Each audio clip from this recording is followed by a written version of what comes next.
Hello guys, I'm రాజు.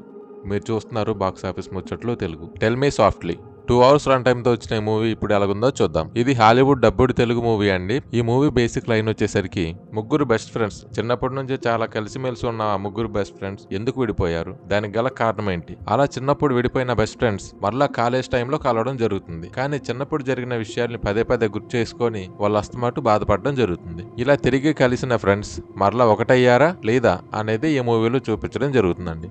అలాగే ఈ మూవీలో 2 sides ఆఫ్ లవ్ ట్రాక్ ని చూపించడం జరుగుతుందండి. ఫస్ట్ వచ్చేసరికి చిన్నప్పుడు ఫ్రెండ్స్ని కలుసుకున్న చిన్నోడిని అమ్మాయి లవ్ చేయడం జరుగుతుంది. తర్వాత ఎప్పుడైతే వాళ్ళ బ్రదర్ వాళ్ళ అన్నీ వచ్చాడో వాళ్ళ బ్రదర్ని కూడా ఇష్టపడడం స్టార్ట్ చేస్తుంది. చిన్నప్పటి నుంచి కూడా వాళ్ళిద్దరంటే ఇష్టమే, కానీ ఒక ఏజ్ వచ్చిన తర్వాత కూడా వాళ్ళిద్దరిని ఇష్టపడడం అనేది జరుగుతుంది. సో తమ్ముడు లేనప్పుడు అన్నీతో, అన్నీ లేనప్పుడు తమ్ముడితో లవ్ ట్రాక్ అనేది నడిపించడం జరుగుతుంది. సో ఈ పార్ట్ కొంచెం డిఫరెంట్ గా ఉంటుంది. ఈ సినిమాని ఫ్యామిలీతో చూడొచ్చా అంటే లేదండి, ఈ సినిమాలో అడల్ట్ కంటెంట్ అనేది ఎక్కువగా ఉంది. ఫ్యామిలీతో మాత్రం అసలు ట్రై చేయొద్దండి. ఈ మూవీ డైరెక్షన్ విషయానికి వచ్చినట్లయితే డైరెక్షన్ అనేది బాగానే ఉందండి. అలాగే మూవీ మధ్య మధ్యలో ఫ్లాష్ బ్యాక్ సీన్స్ అనేవి యాడ్ చేస్తా ఉంటారు. మనకు స్టార్టింగ్ లో అర్థం కాదు అసలు ఏం చూపిస్తున్నారు ఏంటి అనేది, కానీ మూవీలో నుంచి ముందుకు వెళ్లే కొద్దీ మనకు అర్థమవుతుంది. సో ఫైనల్ గా ఎండింగ్ లో మనకంతా చూపిస్తారండి అసలు ఏం జరిగింది ఏంటి అనేది. చిన్నప్పుడు వాళ్ళంత బెస్ట్ ఫ్రెండ్స్ గా ఉన్న వాళ్ళు ఎందుకు విడిపోవాల్సి వచ్చింది, వాళ్ళ ఫ్యామిలీస్ ఎందుకు సెపరేట్ అయినాయి, వాళ్ళ ఫ్యామిలీస్ మధ్యలో ఎందుకు అంత గొడవలు వచ్చాయి అనేది చివరిలో చూపించడం జరుగుతుంది. ఫైనల్ గా మూవీని ఎవరు చూడొచ్చు అంటే ఎవరైతే చిన్నప్పటి నుంచి